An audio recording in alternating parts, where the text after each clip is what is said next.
రాజ్ తరుణ్ లావణ్య కేసులో కొత్త ట్విస్టులు కనిపిస్తున్నాయి. నార్సింగి పిఎస్ లో రాజ్ తరుణ్ పై మరో కేసు నమోదైంది. 170 ఫోటోస్ టెక్నికల్ ఎవిడెన్స్ అందజేశారు లావణ్య. తనకు అబార్షన్ చేయించాడని రెండోసారి లావణ్య ఫిర్యాదు చేశారు. పోలీసులకి మెడికల్ రిపోర్ట్స్ కూడా ఇచ్చారు లావణ్య. సినిమాను మించిన ట్విస్టులు, సీరియల్స్ ని మించిన మలుపులు కనిపిస్తున్నాయి.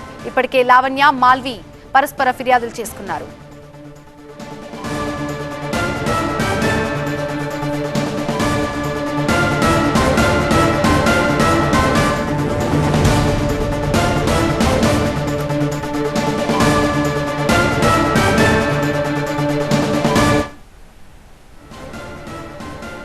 మరింత సమాచారం మా ప్రతినిధి రంజిత్ అందిస్తారు.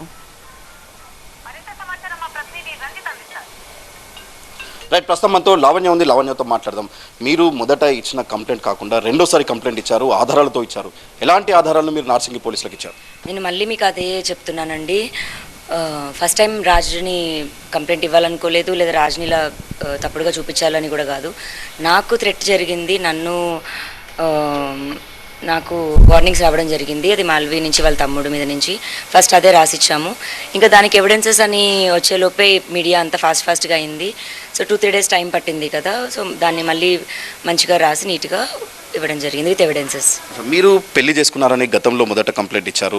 వాటికి సంబంధించినటువంటి ఆధారాలు మీరు మొదట పోలీసులకు ఇవ్వలేదు. ఇప్పుడు రెండోసారి ఇచ్చినటువంటి కంప్లైంట్ ఆధారాలు అంటే మీరు పెళ్లి చేసుకున్న ఆధారాలు ఇచ్చారా? ఎలాంటి ఆధారాలు ఇచ్చారు? రాజ్ తరుణ్ ఏమో నేను పెళ్లి చేసుకోలేదని చెప్తున్నారు కాబట్టి మీరు ఇచ్చే ఆధారాలపైనే కొంత చర్చ జరుగుతుంది. మీరు ఎలాంటి ఆధారాలు ఇచ్చారు? మేము పెళ్లి చేసుకున్నామా అంటే మేము లవ్ మ్యారేజ్ చేసుకున్నాం కదండి. లవ్ మ్యారేజ్ చేసుకున్నప్పుడు మేము ఇద్దరమే ఉన్నాం. 3 months తర్వాత మేము మా ఇద్దరి ఇళ్లలో చెప్పుకున్నాం. అప్పటి నుంచి మా ఇద్దరు ఫ్యామిలీస్కి తెలుసు. దానికి సంబంధించిన అన్ని ఆధారాలు ఇచ్చాను. ఓకే, అంటే రాజ్ తరుణ్ ఏం చెప్తున్నానంటే కేవలం మీరు అక్కడ కొన్ని రోజుల నుంచి మీరు మానసికంగా కొంత ఇబ్బందికి గురి చేస్తున్నారు, ఇదంతా రప్చర్ చేస్తున్నారు అనేది కూడా చెప్తున్నారు. అసలు ఏం జరుగుతుంది? వన్ మినిట్ చెప్పండి. ఓకే ఓకే ఓకే ఓకే చెప్పండి, మీరు చెప్పండి.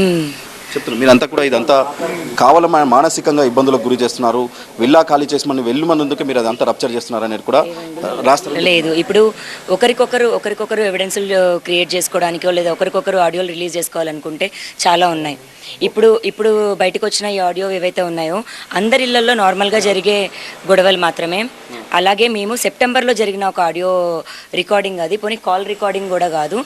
నేను రాజ్ ఇలా గొడవ పడుతున్నప్పుడు రాజ్ తన పాకెట్లో ఫోన్లో రికార్డ్ చేసుకొని అది ఇప్పుడు బయటకు ఇవ్వడం జరిగింది. మీరు అతని భార్య అని క్లెయిమ్ చేస్తున్నారు. మీరు భార్య హోదాలో ఈ 11 సంవత్సరాల పాటు మీరు ఇద్దరు కలిసి అటెండ్ అయిన ఏదైనా ఫంక్షన్కి సంబంధించి అంటే పబ్లిక్ గ్యాదరింగ్లో అటెండ్ అయిన ఫొటోస్ మీ దగ్గర ఏమైనా ఉన్నాయా? పబ్లిక్ గ్యాదరింగ్ ఫంక్షన్ అన్నది ఎటు వెళ్తామండి? మూవీ ఫంక్షన్స్కి నేను రాను. ఇంకా మా ఇంట్లో మా బోత్ ఫ్యామిలీస్ కలిసి చేసుకున్నవి అయితే డెఫినెట్గా ఉన్నాయి. ఓకే, అంటే మీరు ఆధారాలు లేవని చెప్తున్నారు. అంటే మీరిద్దరు కలిసి ఉన్నట్టు, పెళ్లి చేసుకున్నట్టు ఈ ఆధారాలు ఇండస్ట్రీ కానీ మీ ఇద్దరు కుటుంబ సభ్యులకు ఎవరైనా తెలుసా? ఇద్దరు కుటుంబం. మరి రాజ్ తరుణ్ ఏమో అసలు పెళ్లి చేసుకోలేదు, అసలు ఎవరు కూడా తెలియదు, ఇంక్లూడింగ్ మీ బ్రదర్ కాడికెన్స్ కూడా జరుగుతున్న వ్యవహారం అంతా తెలుసు అనేది ఆయనే చెప్తున్నాడు. మా బ్రదర్ వ్యవహారం ఏంటండి? అర్థం అవ్వలేదు. అంటే ఇక్కడ పెళ్లి జరగలేదు అనేది ఆయన చాలా కోట్ చేస్తున్నాడు, క్లియర్గా చెప్తున్నాడు పెళ్లి జరగలేదు రాజ్ తరుణ్ చెప్తున్నాడు.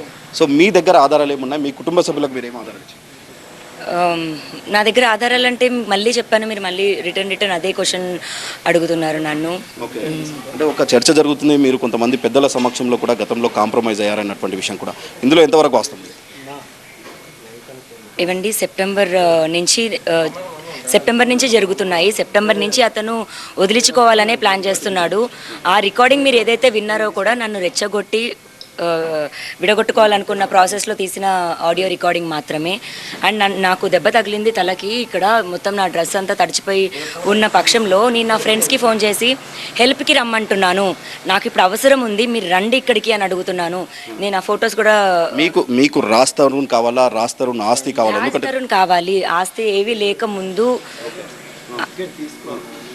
ఏమీ లేకముందు రాజ్ తరుణ్ నా లైఫ్లో ఉన్నాడు. అంటే మీ మధ్యలో కాంప్రమైజ్ అయిన తర్వాత మళ్ళీ తిరిగి గొడవలు ఇవన్నీ ఎందుకు స్టార్ట్ అయ్యాయి? ఎక్కడ స్టార్ట్ అయ్యాయి? నేను మళ్ళీ చెప్తున్నానండి, మాల్వి మల్హోత్రాకి రాజ్ తరుణ్ కావాలి. అది ఆ అమ్మాయి ఇప్పటికీ డైరెక్ట్గా చెప్పకుండా వాళ్ళంతా వాళ్ళ ఇల్లీగల్ ఒక అఫేర్ని ఇల్లీగల్గానే పెడుతున్నారు. వాళ్ళని వచ్చి ఫస్ట్ లీగల్గా వాళ్ళ అఫేర్ ఉందని బయటకు చెప్పానండి. అంటే రాజ్ తరుణ్ ఏం చెప్తున్నారంటే మీతో మొదట్లో చాలా చనువుగా ఉండే, క్లోజ్గా ఉండే, కానీ మీరు ఎప్పుడైతే డ్రగ్స్ కేసులో పట్టుబడ్డారో ఆ తర్వాత మస్తాన్ సాయన తోటి పరిచయాలు అప్పటి నుండి కూడా మిమ్మల్ని దూరం పెడుతున్నారు అనేది కూడా ఆయన చెప్తున్నారు. సరే అండి మాది 15 సంవత్సరాల ఫ్రెండ్షిప్ అనే అనుకుందాము. 11 ఇయర్స్ మేము టుగెదర్గా ఉన్నాము. డ్రగ్ కేసు అన్నది 1 ఇయర్ నుంచి జరిగింది. మరి 10 ఏళ్ళు బాగున్నట్టే కదా. ఓకే, మరి డ్రగ్ కేసు జరిగితే అంటే ఒక రీజన్ జరిగితే వదిలేస్తారు అంటే, మరి తన కార్ యాక్సిడెంట్ జరిగింది, మరి యూట్యూబ్లో ఫేక్ అయ్యి ఉండొచ్చేమో, లాస్ట్ ఇయర్కి రాజస్థాన్కి పెళ్ళయిందని, అలా 100 వస్తుంటాయి. లైఫ్లో దెబ్బలు 100 తగులుతుంటాయి. ఒక దెబ్బ తగిలిందని వదిలేస్తారా? లేదా ఒక అమ్మాయి వచ్చిందని వదిలేస్తారా? అమ్మాయి వచ్చింది వదిలేస్తున్నానని చెప్పమానండి. ఈ డ్రగ్స్ కేసు జరిగిన తర్వాత రాస్తారు ఎప్పుడైనా మిమ్మల్ని కాంటాక్ట్ అయ్యారా? నన్ను ప్రిజన్కి పంపించారు. నేను ప్రిజన్ నుంచి బయటకు వచ్చే లోపు అతను వెళ్ళిపోయాడండి. బయటకు వచ్చాక మాకు గొడవ జరిగేది కాదు. అతను ఏమన్నాడు, 2 మంత్స్ బయట ఉంటాను, మీడియా ప్రెషర్ ఇదంతా కూల్ అయ్యాక వస్తాను అన్నాడు. మాల్వితో ఉండాలి, వెళ్ళిపోతాను, అలా వచ్చి చెప్పమానండి, బాగుంటుంది. మీరు రాస్తరుని ఉంటున్న విల్లాలోనే మస్తాన్ సాయిని అక్కడికి తీసుకొచ్చి డ్రగ్స్ తీసుకున్నారు, వీరిద్దరు కూడా ఏకాంతంగా గడిపారు అన్నటువంటి విషయాలు కూడా ఆయన చెప్తున్నారు. ఇందులో ఎంతవరకు వస్తుంది? సరే అండి, ఇప్పుడు ఓపెన్గా నేను ఒకటి క్వశ్చన్ అడుగుతున్నాను, అది మీకు చూసే జనాలకి కూడా అర్థమైతే ఒక్కసారి నా కోణంలో ఆలోచించి మాట్లాడమని నేను రిక్వెస్ట్ చేస్తున్నాను. మరి రాస్తారు నన్ను వదిలించుకోవాలి అనుకుంటున్నప్పుడు ఒక ఫోన్లో రికార్డర్ ఆన్ చేసి జేబులో పెట్టుకొని చేస్తున్నప్పుడు, నేను డ్రగ్స్ చేస్తున్నప్పుడు 1 సెకండ్ పట్టదా అతనికి ఇండైరెక్ట్గా ఫోటో తీయడానికి? మరి అది సరిపోతుంది కదా. పోలీసులు ఫోన్ చేసి ఈమె డ్రగ్స్ చేస్తుందని చెప్తే అతనికి ఈజీనే కదా నన్ను వదిలించుకోవడానికి. మరి చేయొచ్చు కదా. అప్పుడు నేను చెప్తున్నాను అంటే మీరు కేవలం ఫ్రెండ్ అని మాత్రమే ఆయన చెప్తున్నాడు. ఎవరు రాస్తారు అని కేవలం ఫ్రెండ్ అని చెప్తున్నారు. ఆమెతో కలిసి నేను ఎక్కడ సహజీవనం చేయలేదు, అటువంటి ఆధారాలు ఏమైనా ఉంటే ఆమె మీడియాకి ఇవ్వాలి అనేది చెప్తున్నారు మీరు. కానీ మీడియాకి ఇవ్వకుండా పోలీసులకు మీరు ఇద్దరు కలిసి ఉన్నటువంటి ఫోటోలు కావచ్చు, వివాహం జరిగిన ఇప్పుడు నేను మీకు మీడియాకి ఇవ్వడానికి ఏంటండి, అన్ని ఇస్తాను మీడియాకి. నేను ఎంత రెస్పెక్ట్ లేకపోతే నేను మీడియా ముందుకు హెల్ప్ కోసం వస్తాను, అర్థమవుతుందా? అదే మీడియా నన్ను ఏం చేస్తుందండి, ఎలాంటి ట్రోల్స్ చేస్తున్నారు అంటే, పర్టికులర్గా ఒక ఛానల్లో నేను చెప్పను, కొన్ని ఛానల్స్ మంచిగా మాట్లాడుతున్నాయి, అట్ ద సేమ్ టైం కొన్ని ఛానల్స్ మరి పెయిడ్ ఛానల్స్ ఇప్పుడు వాళ్ళందరినీ కూడా ఎవరెవరు ఎంత తీసుకున్నారు, ఎందుకు మాట్లాడుతున్నారు, ఏ కారణంగా వాళ్ళు ఒక్కొక్కరు మాట్లాడాల్సి వస్తుంది, వాటన్నిటివి కూడా నేను పర్సనల్గా అంటే నేను ఒక రాజధాని నా లైఫ్లో నాకు ఇంత నష్టం జరిగినా సరే ఆ మనిషి గురించి బయటకు వచ్చి మాట్లాడిన వాళ్ళని, నన్ను హేళనగా చేసిన వాళ్ళని నేను ఎలా వదిలేస్తాను? ఓకే, అంటే మీరు ఇక్కడ మల్హోత్రా సంబంధించిన విషయం కూడా ఇక్కడ తెరపైకి వస్తుంది. అసలు మీ ఇద్దరి మధ్యలో ఎన్నిసార్లు సంభాషణలు జరిగాయి మీకు? మాల్వి మల్హోత్రా 1 ఇయర్ నుంచి ఉందండి. ఇప్పుడు అదే రాజస్తారు డబ్బుల కోసం చేశానని అన్నాడు. నాకు ఒక 20,000 15 కుక్కలకి ఫుడ్ కోసం 1 మంత్ గురించి అతను పే చేసినట్టయితే, అదే రాజస్తారు మాల్వి మల్హోత్రాతో ఉండడం కోసం, అంటే మాల్వి మల్హోత్రా అతను అడుగుతుంది, తనకి లగ్జరీ లైఫ్ అండి. ఇప్పుడు లగ్జరీ లైఫ్ కావాలనుకునే ఒక అమ్మాయి ఎలా ఉంటుంది, తన మేకప్ ఏంటి, తన ఖర్చులు ఏంటి. రాజస్తారు అనే అతను నెలకి దగ్గర 5 లక్షలు తన కోసం ఎంత స్పెండ్ చేస్తున్నాడు అంటే, ఆమె కోసం అంటే ఇదిగో తీసుకొని డబ్బులు ఇవ్వడం కాకుండా ఆమెకి వెళ్తున్నాయి. మరి నేను ఎలా డబ్బు మనిషిని అవుతాను? ఒక్కరు ఎలా నా కోసం స్టాండ్ తీసుకోవట్లేదు? మీరు రాస్తారు వాళ్ళ పేరెంట్స్తో అంటే ఈ ఇష్యూ జరిగిన ముందు మీరు వాళ్ళతో క్లోజ్ ఉండేనా? చాలా అండి. మీకు 10 ఏళ్ళ లైఫ్ చూపిస్తాను నేను మీకు. 10 ఏళ్ళండి, 1 సంవత్సరం కాదు. నేను ఇప్పుడు అలిగేషన్స్ ఇదేదో చెప్పడానికి 1 సంవత్సరం ఉండి చెప్పట్లేదండి. 10 ఏళ్ళు ఏం జరిగినా గుండెల్లోనే పెట్టుకున్నాను నేను. సరే, మీరు పెళ్లి జరిగిందని చెప్తున్నారు, కానీ మీరు మోకిలా పోలీస్ స్టేషన్లో మస్తాన్ సాయి పెళ్లి చేసుకుంటానని మోసం చేశారన్నటువంటి కేసు పెట్టారు. ఎందుకు పెట్టారు? అది ఏ సందర్భంలో? పెళ్లి చేసుకుంటానని మోసం కాదండి, పెళ్లి చేసుకుంటానని మోసం కాదు. నన్ను పెళ్లికి పిలిచి అయింది గొడవ.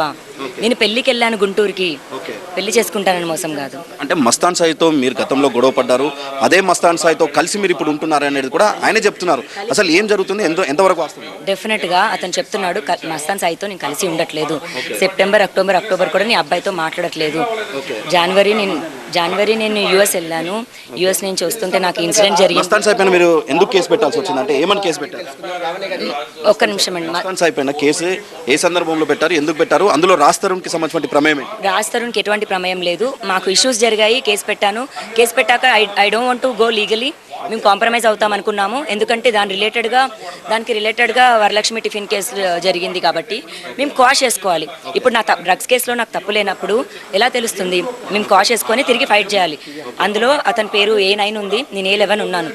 సో మేము టుగెదర్ కలిసి వెళ్ళాలి కాష్కి. ఆ ప్రాసెస్ అండి, అది తేడా ఉంది చాలా. Thank you so much. ప్రధానంగా ఆయన చెప్పేది ఏంటంటే, మీరు పెళ్లి చేసుకున్నారనేది మీరు చెప్తున్నారు, అసలు పెళ్లే చేసుకోలేదు అనేది మాత్రం రాస్తారు అని చెప్తున్నారు. మీ దగ్గర పెళ్లికి సంబంధించిన ఆధారాలు ఏమున్నాయి? ఇప్పుడు ఇతను ఇంత బయటకు వచ్చి అంత గొడవ చేస్తున్న అతను 10 ఏళ్ళు వెయిట్ చేశాడా? ఒక నిజం బయటకు చెప్పడానికి. మరి 10 ఏళ్ల పాటు మీరు ఆయనతో కలిసి ఉన్నారు? కలిసి ఉన్నానండి. ఎక్కడ? అదే విల్లాలో కలిసి ఉన్నారు? అదే విల్లాలో ఉన్నాము. 10 ఏళ్ళ విల్లా కాదండి, ఒక 7 హౌసెస్ మేము రెంటెడ్ హౌసెస్ ఉన్నాం. మరి ప్రతి రెంటెడ్ హౌసెస్ ఓనర్కి తెలుసు నేను ఆ మనిషిని ఒకదాన్ని ఉన్నానని. ప్రతి ఇంటికి నేనే వెళ్ళి టూలెట్ వెతకడానికి ప్రతి ఇల్లు వెతుకుతాం కదా, అలాగే వెళ్ళి వెతకడం జరిగింది. అదే ప్రతి ఇంట్లో రాజ్ తరుణ్ ఉన్నాడు. ఇప్పుడు మేము సొంత మీరు ఎప్పుడైనా official గా పెళ్లి చేసుకోవాలని మీరు ఆయన పైన ఒత్తిడి తెచ్చారా? కంప్లైంట్ చేశాక మాట్లాడలేదండి, ఎందుకంటే అతను తెగించి ఆల్రెడీ ఉన్నాడు. వదిలించుకోవడానికి ఎక్కడికైనా వెళ్ళే దాంట్లో అతను ఉన్నాడు, కావాలి దక్కించుకోవడానికి నేను ఎక్కడి దాకా వెళ్ళేదంటే నేనున్నాను, మాట్లాడలేదు. రైట్, ఇది మనం చూడొచ్చు. ప్రస్తుతం ఆయనకు సంబంధించిన ఆధారాలు, అన్ని ఆధారాలతో సహా తను పోలీస్ స్టేషన్లో ఫిర్యాదు చేశాను. మొదట కంప్లైంట్కి సంబంధించి సరైన ఆధారాలు ఇవ్వలేదు కాబట్టి రెండోసారి ఇచ్చినటువంటి కంప్లైంట్లో పూర్తి స్థాయి ఆధారాలతో ఆయనపై ఫిర్యాదు చేశాను. ఖచ్చితంగా పోలీసులు తనకు న్యాయం చేస్తారన్నటువంటి విషయాన్ని మాత్రం లావణ్య చెప్తుంది. Right, thank you Ranjith. Yes, Raj Tarun Lavanya కేసులో ట్విస్ట్ల మీద ట్విస్ట్లు కనిపిస్తున్నాయి. బట్ ఏదేమైనా నాకు రాజ్ తరుణ్ ఖచ్చితంగా కావాలని లావణ్య వాదిస్తోంది.